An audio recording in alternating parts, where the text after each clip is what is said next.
Maganda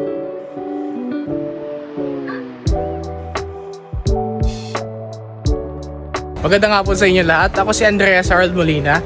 At ako ay galing sa BIT24 na block. At ang aking sustainable development goal ngayon ay ang paglalakad. Kasi nakakatulong ang paglalakad sa SDG goal number 1, which is yung sa good health and sa well-being. Kaya tayo naglalakad ngayon ay para makaiwas sa polusyon, para hindi na tayo gagamit ng mga demotor na sasakyan or two wheels. So, nakapag-exercise na rin tayo, napawisan tayo. Ngayon, nakaiwas pa tayo sa polusyon, lalo na ang paligid natin na sa nakikita nyo ay puro puno. Ngayon, masasabi ko rin na makakatulong ito sa ating well-being dahil ito ay makakatulong sa iyo para makapag-isip-isip ka habang naglalakad. Kasi may mga nakikita kang magagandang tanawin, may nakikita kang mga peaceful, mapayapang tanawin na makakatulong sa iyo makapag-isip-isip. So ngayon, ipa-fast forward ko na yung video kasi mahaba pa yung lalakarin.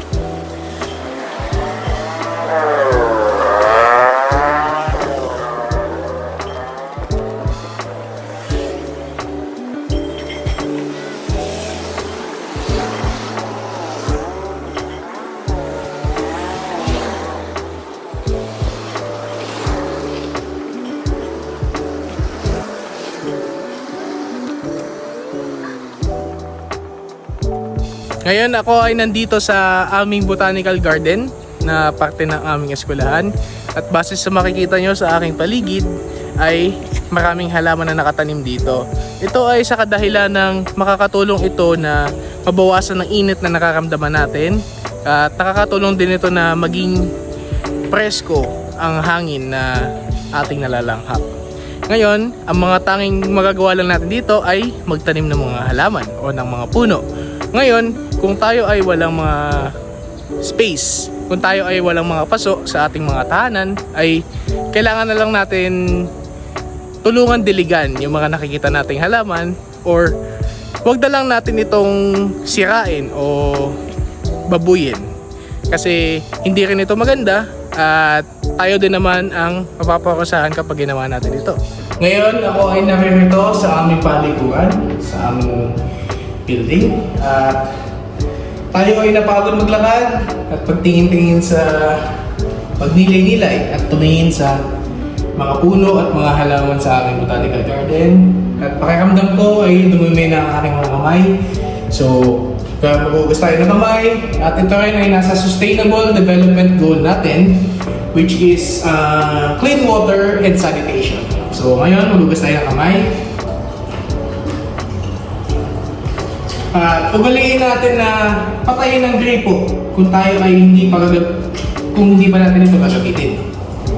Kasi maraming tao ang hindi walang tsansa na magkaroon ng malinis na tubig dahil mahirap na magkaroon ng malinis na tubig dahil hindi naman lahat ng bansa ay mayaman at may kakayahan na magkaroon nito. Ngayon, tayo ay nagbabanaw na. Ugaliin din natin na pagpaging maigi sa gripo imbis na ikalat yung dumi dahil hindi naman tayo ang naglilinis ng mga paliguan ng eskwelahan. At dahil doon, nakakapagod, kailangan din natin uminom ng tubig. Ngayon, kaya ako ay may dalang tumbler dito ay para hindi na ako bibili sa labas. At bukod sa nakakatipid ako, ito ay makakatulong din dahil wala ng plastic water bottles na itatapon. At yun, malamig pa ang tubig na iinumin ko. Yun tayo. Tayo ngayon ay nandito pa rin sa ating building. At ako ay may pagkain dahil nagutom ako sa paglalakad at sa aking mga ginawa. Kain po tayo.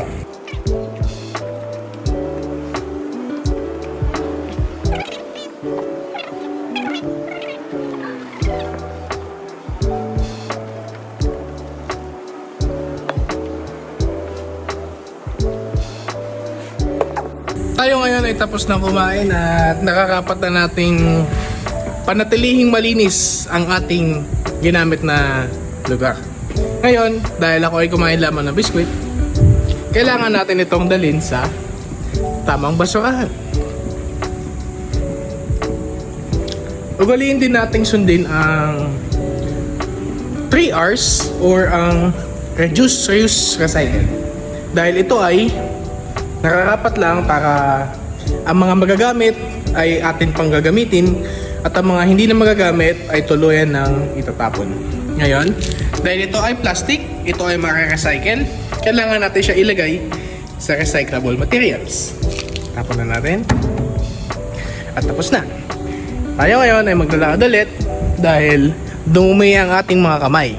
So, nakakapat tayong maghugas ulit o kung hindi naman available ang mga paliguran para maghugas ng kamay, tayo dito ay may nakitang alcohol. Ito rin ay nakakatulong sa sanitation dahil ito rin ay nakakalinis ng ating mga kamay. Kaya gagamitin natin ito.